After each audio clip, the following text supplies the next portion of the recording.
Welcome back, welcome back, welcome back. Welcome back to episode 36 of the Altered States Unplugged podcast. I am one half of this dynamic duo. My name is Kyle Strubing. I'm here with my life partner, my wife partner, Jojo Strubing. Jojo, babe, how are we doing today? Good as always. I am excited to talk business today. A little bit of business. A little bit of business, but still a lot of wellness, wellness business. Yeah, right. I like your hair. Look at you. Oh, I like your hair. Thank you. New little compliment. hairstyle today. Oh, okay. I like that.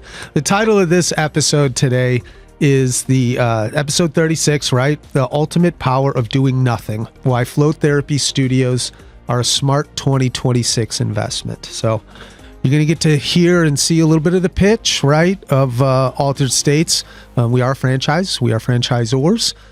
So these are just some things, some facts, some stuff that we communicate to people so that they know that this is a honest and an actual opportunity here. Right. So we're going to dig into that today. So whether you're just super into wellness and you're more business curious, Right. like what could this investment look like? Or maybe you're really big on the investment side. Like business is for me. I know I'm investing in 2026. I just don't know what that's going to look like yet. Tune in, stay with us. We got a little bit of both for you, Right. for both of you. So, really, when we look at where culture and society has gone the past few years, Kyle and I have been in the wellness industry for over 8 years now, and it has grown so much Right. year over year, and it's grown in different ways, right? So I think, the biggest thing for me is that shift to just people truly seeing and wanting to improve upon their wellness health, like their wellness overall.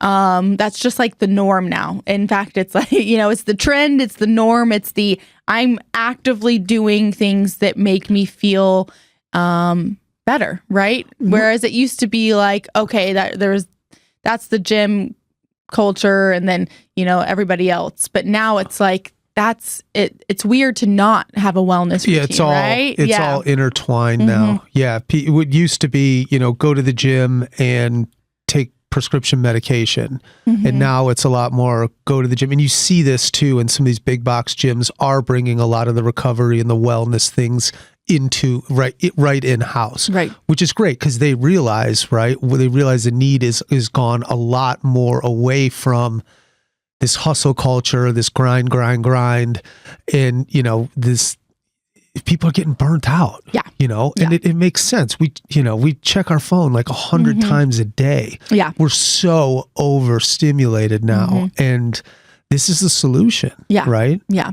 Yeah, I think we've evolved where we've seen that big boom of the box gyms, like everybody, like the memberships everywhere, the studio workout, fitness workouts, like that boom has come. It's still, it's still a little here. Yeah. But now people are also pivoting even more and saying, there's more I can do to feel better. And they're interested in it, right? Because they're now active participants in their wellness and fitness journey. Which is reflected. I mean, the wellness industry globally is what, $5.6 trillion now. Yeah. So it's huge. There's a huge pie, and we say this all the time. Can we just get our 1% of that? Yeah. You know what I mean? But yeah, you're seeing it. You're seeing, some of these bigger franchises that are venture capital backed, stuff like that, smaller ones like us, really try to take on the market and explode this, which makes me super excited when I see other people trying to get into it, just validating the concept, right? So it's not some kooky, crazy thing that Jojo and I cooked up in the backyard, right? It is backed by, you see it all the time. And you see it now, like, say what you want about the current presidential administration, but the Maha movement and stuff like that, people are cognizant of dyes, of this, of that, whereas before we just weren't. Right. And I think a lot of that leads into just the ability to share, podcasting, stuff like that. We have so much more information, but that in and of itself, it's kind of double-edged sword too, because it kind of pivots into now you're constantly stimulated over that. But it's, the idea then is to find the solution to that so that you can not be, and you can perform a lot better coming back to avoiding that burnout. Right. Really. Right. And that's really what it is. Yes. So I'm excited. Today we're going to talk about why float therapy, why a float therapy business, and why a wellness business in general, and why this investment is so unique compared to so many other ones out there. So first, let's dive a little more into that cultural shift here. So 77% of results report physical symptoms caused by stress. Burnout is now classified as an occupational phenomenon by the World Health Organization. That's pretty powerful. I didn't know that one either. Remote work has increased cognitive load and blurred recovery boundaries. Yes, I see this one big time. Big time. When I was still working in the corporate job during the beginning of COVID, and when we switched to remote, it was just like, work never ended, and I never got out of the house. Right. So, those two combinations was not good for my wellness. The average worker possesses 34 gigabytes of information daily. Like, that is so much. The amount of information that we are consuming. They process. Yeah. So the average worker processes 34 gigabytes of information daily, which is insane for our little... Crazy. Yeah. I was just telling Kyle earlier, there's a podcast that we like to listen to a lot. And he asked me if I was listening to it. And I was like, man, I just can't take any more information these days. Yeah. Like there's only so much that I can.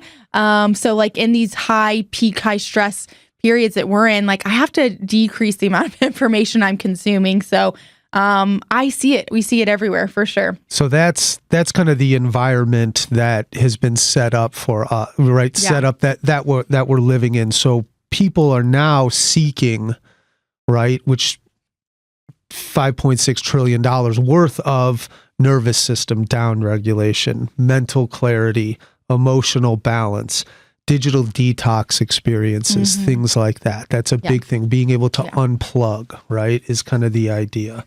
And that's what float therapy does, right? Float therapy provides a zero stimuli environment, right? You're shutting off. Get rid of the senses. You guys have heard me say it, and focus back do nothing. In. Yeah. Float therapy is a little bit more than that, but it is. But you got to make a joke. It's the ultimate nothing. Right. It's essentially the ultimate nothing. Right. It is. Because some people say, "Well, I just float in my pool." Well, no, you can't. Like there's still simulation and this and light gravity. And yes. Oh, gravity. Yes. They're seeking reduced sensory input, right? And as well as measurable parasympathetic activation, right? We talked about that on the last episode, was that sympathetic, your fight or flight, parasympathetic, your rest and recover, which is a big thing.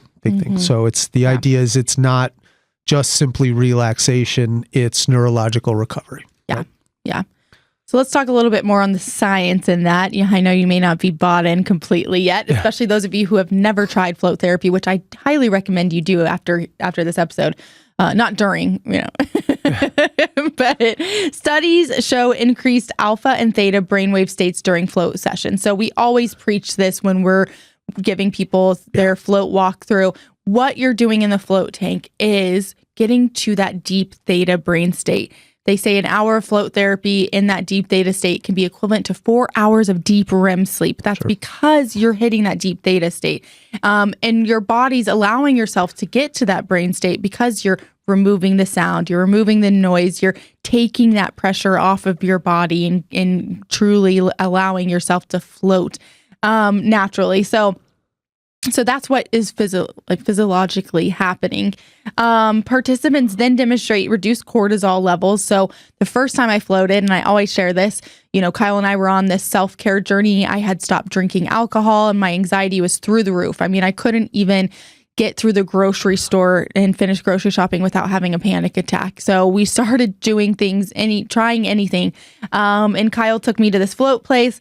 And I came out and I truly felt like I had taken a Xanax, which I was staying away from at the time, and I was like, oh, this feels like the most calm I have felt forever. And, it lasted a couple days and all of a sudden I had this great tool. So I knew I could just keep using this tool during that period of time, right? While I also did other things that helped regulate my nervous system during that period. But, yes, that reduction in cortisol just, it was like heaven. Heaven. It almost took me back there for a second. Yeah. No, I'm just kidding. That first float. Yeah. So heart rate variability improves. So indicating that better balance within the autonomic nervous system. And then research suggests reductions in anxiety, improvements in mood. So you absolutely see this so much more. What are some of the benefits you see? I mean, for me, it's a lot of, we float a lot different now, I feel like, having done it for so long, but really it's that ability to unplug. And then it's for me, at least, it's a lot of problem solving. Yeah. And that's what alpha and theta states brainwaves do, right? We'll go in there and solve problems, and we'll go in there, and just because there's not all this other crap you're dealing with and having to process, you just kind of, it's like a hose. You put the sprinkle nozzle down and it goes everywhere. And now you get it to that one jet nozzle that knocks everything out. And that's really where it's focused. And all of this, like creative thought, there's a ton of studies on this too. So if you're ever interested or don't believe us, right, you can go onto PubMed and search flow therapy or REST therapy. Restricted environmental stimuli therapy. Yes. Yes. So it's very big. It's been heavily researched since Lilly came out in the 50s, 60s. So it's something, it's, oh my gosh, this is this new crazy thing. It's really not. Yeah. And so it's something that's been around forever. And it's been a tool that people have had. Our goal at Altered States is to bring that to the main, to bring that to the main stage, or to the, so people can see that and essentially think of, the idea would be, should we do, we want your average person to be like, am I going to go get a massage, or am I going to go get a float this week? Right. And to kind of bring it into the popular demand that way. Yeah. It's a powerful tool to enhance creativity. I go in there and I just come out with good ideas now. And before we have a presentation, I'm diving in there because I can really focus and visualize and manifest that presentation. So it's incredible, and it's so needed. When we just talked about all of those stats of stress and stimuli, and we have to create these spaces, or our society is not going to recover, and it's only going to get worse. So and it also helps, right, with memory consolidation, emotional processing, and deep recovery. I always talk, remember we had Bowen on. I'll never forget when I was like, dude, why do you float? Like, he's the guy, for those of you, he was in a past episode. We had a family member, we should say, not a customer, and he had floated. I mean, shoot, I think now he's up over 400 hours in the float tank. And I asked him, I was like, hey, why do you do this? A big guy, works, trains. He goes, I do that so that I don't have to pay BetterHelp any money, right? He does it so he doesn't, and he can go through different things, and it really helps him process a lot of stuff. So the emotional processing is a big thing. And like I said, if you're interested or don't believe us, get on PubMed and check it out. Yeah. So let's shift and talk a little bit more about the wellness as an investment side. So the global wellness economy valued at over $5.6 trillion. We talked about that in the intro. So it's a huge industry right now. We're seeing it everywhere, from green smoothies to studio fitness places to, red light recovery centers, right? Mental wellness sector specifically is estimated at $130+ billion and growing. So this is the need, right? Like, we provide the solution for this. And it's a huge one.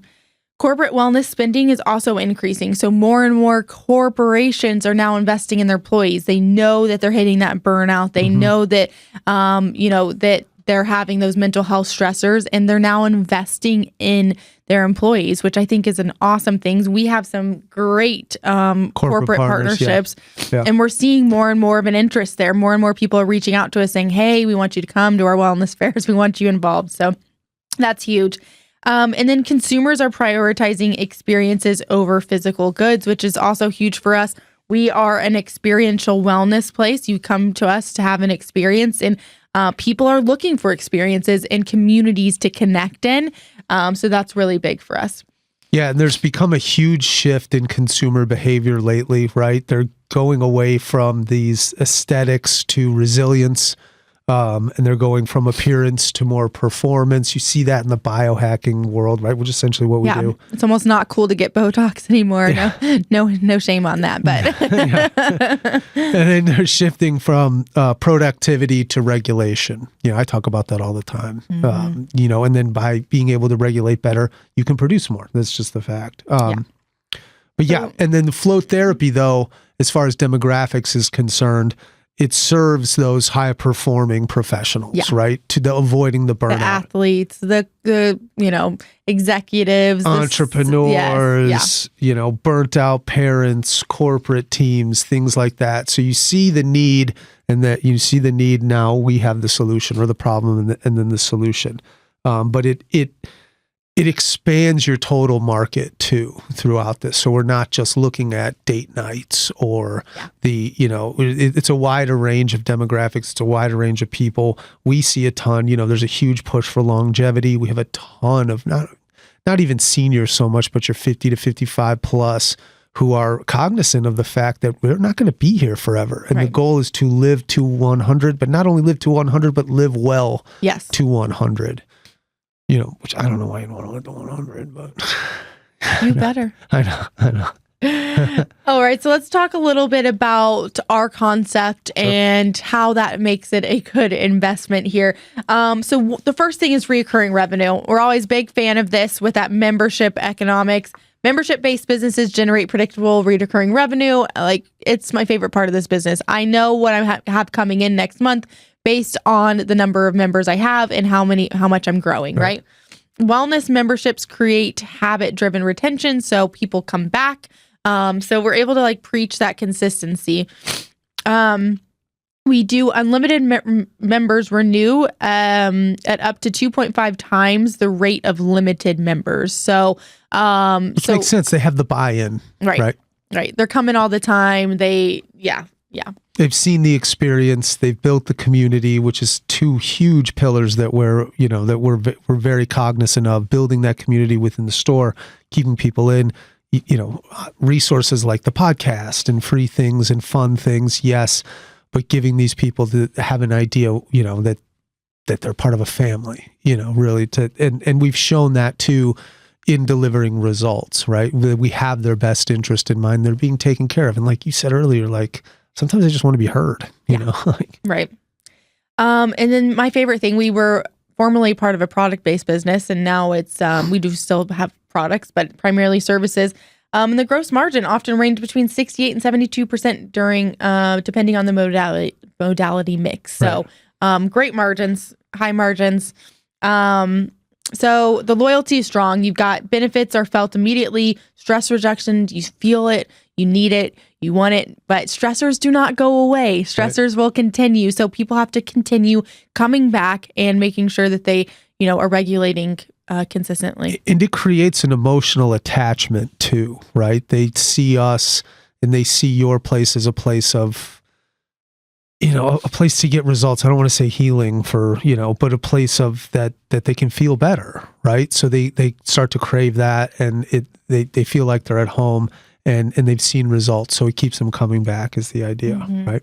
Yeah. The next thing, and probably the one that we love the most about our concept, is that it's providerless. So your payroll is low. I can't tell you how many people I've talked to that own other wellness-based businesses that tell me how much they are paying out on payroll, and I almost fall out of my seat. It is insane. When you're paying estheticians, massage therapists, nurses, and then doctors, and then all these other people, all of the sudden, those great margins that you were getting, they get pretty thin when your payroll is that big. So with flow therapy and our concept, it is all equipment based. So that means you have low staff, you have people that are there to educate and walk you through the experience, but they aren't in the room doing it with you. And that is huge. The more licenses you have to get, the more you got to pay somebody to work the store, right? So like a massage therapist or a massage studio, you're paying a licensed massage therapist. You have high payroll, high turnover.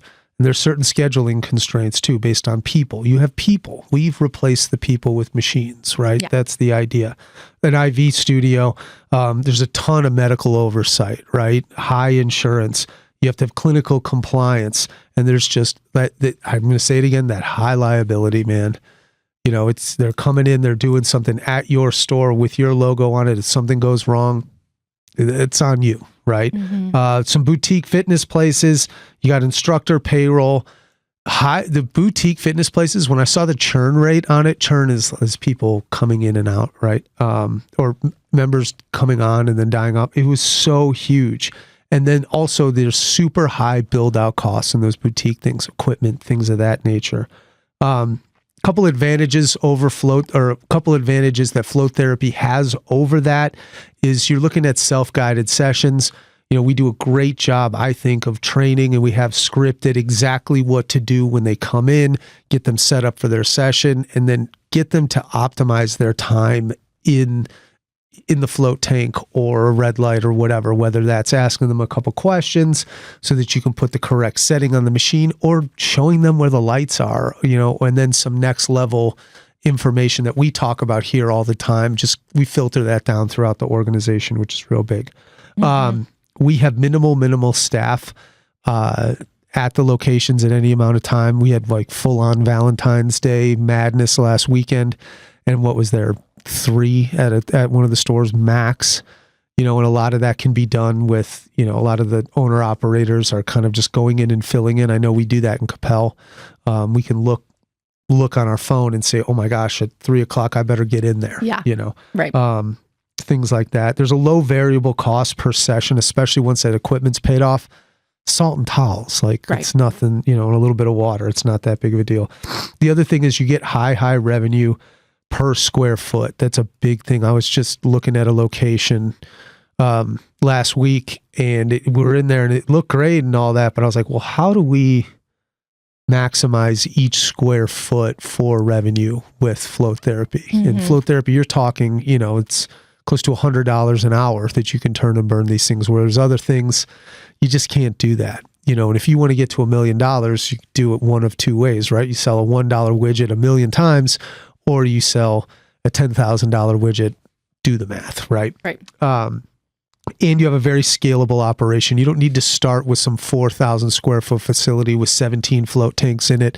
You can start with a couple and then see how it goes, expand. And one of our locations, we're already looking at adding in a whole nother service, and they're a year in. So that's a big thing. But yeah, studios can exceed upwards of $40,000 per month on a small amount of square footage. With optimized membership density and capacity utilization, right? You got to get that capacity up. We build it, and then it's all based off of these capacity models. Yeah. Scalable, yes. So the next thing, so we got the recurring revenue, we've got the providerless model. The next thing that I love about this concept is the experiential wellness side. So we mentioned this earlier, but consumers are shifting from just wanting products, just wanting these transactional experiences, and they really want to connect through a full-on experience or community. And it's so powerful what we've seen at our locations as we've grown and added more locations, how people just latch on to this experiential side. They love these experiences, the group parties, the date nights, the community events that we host. And people are seeking that. And we see that now more than ever. So experiential businesses drive higher emotional attachment. So people are coming back. They are your biggest fans, right? We have like our little fans out in the community talking about how they have to come in and experience this and meet us and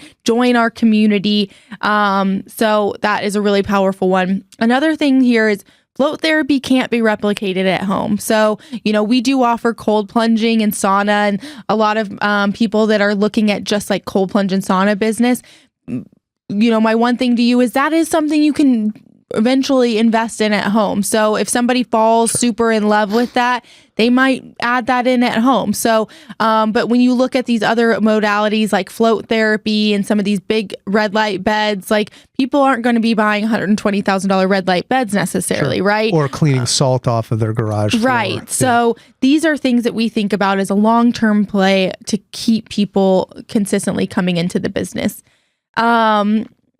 So yes, experiential wellness brings that identity, that community, that brand loyalty. We were just looking at our numbers the other day, and our number 2 lead source right now is referrals. Of course, people just word of mouth, telling people, telling friends. And that speaks a lot to what we offer, that people want to go tell everybody about it and bring them back into the business. Yeah. And then with the experiential model, it's not about, well, I went and did a float. It was like, well, me and my wife went and had an awesome Valentine's Day. So the next Valentine's Day, we're like the Valentine's Day spot, and that it creates an emotional connection with them, which is way easier to sell than just jamming something down their throat, right? So what that does is that creates durability beyond just super simple trend cycles, right? So that's the thing. So why 2026? 2026, because it's coming, right? Consumer awareness of biohacking is now mainstream. You see it, Gary Brecka, Brian Johnson, Kyle Strubing. But yeah, no, there's a lot out there. I think these things are on Rogan. These things are on, they're in the mainstream. You used to see 5-10 years ago, and we saw this in, with the other business, it had to be a lot more education driven, whereas we don't have to educate the market right now. People know what this is. This isn't the common vernacular. And they want to know too. They're interested. Yeah. You see it all the time on social. Some influencer getting into the cold plunge, not getting all the way in, of course, but getting into the cold plunge so they see it. Well, you don't have to sit there and do seminars on cold plunging like we had to do in the CBD days and talking about that. So it's there. Recovery modalities are widely discussed on major podcasts. Like I said before, the pros are doing this, guys. Recover like the pros. Mental health conversations are normalized, right? It's not, shut up, that. And I see it too, being a dude, have other dudes come and say it. Now it's a lot more open, whereas, the past generation just was not suck it up, buttercup. It's not there anymore. Lease markets, another reason, they're starting to stabilize. Rates going down. Rates are going down. A lot of that COVID stuff is washed out. There's a lot of good properties out there, a lot of second gen properties to kind of cut down on that build out cost a little bit. And then the membership model and the membership economy it's mature. It's there. Yeah. It's new. People get it. There can be some membership fatigue, which we offset with, experiences, packages, things like that. So we have solutions to that, but obviously the goal is to get the members.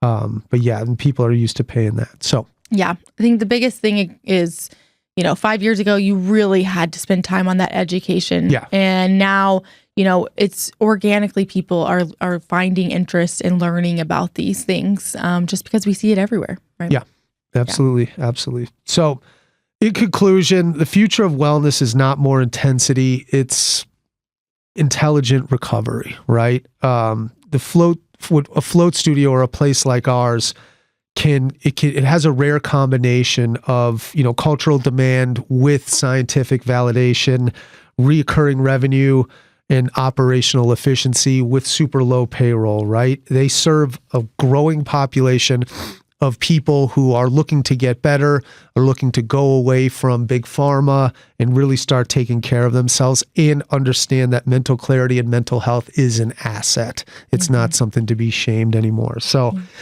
in a society that monetizes attention and stimulation, the most powerful offering is stillness, right? That's the problem that we see. We are the solution for that. When you're not selling relaxation, you're selling nervous system repair, right? You're selling resilience. You're selling mental clarity in this super, super chaotic world. So in 2026, now is the time. You're going to be away from being an early adopter as we continue to come up. But now is the time, and we'd love to chat about it. Yeah. If wellness, a smart investment, business piques your interest, we're happy to chat. We're always going to have an open, candid chat and share you the ins and outs. We're an open book, and we will always tell you if we think this is a right concept for you, or if maybe it's not. So reach out to us. You can always book a quick 30-minute intro call, and we'll dive in more and share more about our concept and learn more about what you're looking for. So thanks for tuning in, guys. That's all we have for today. Like, share, hit us up on socials. We really appreciate it. And until then, we'll see you next time.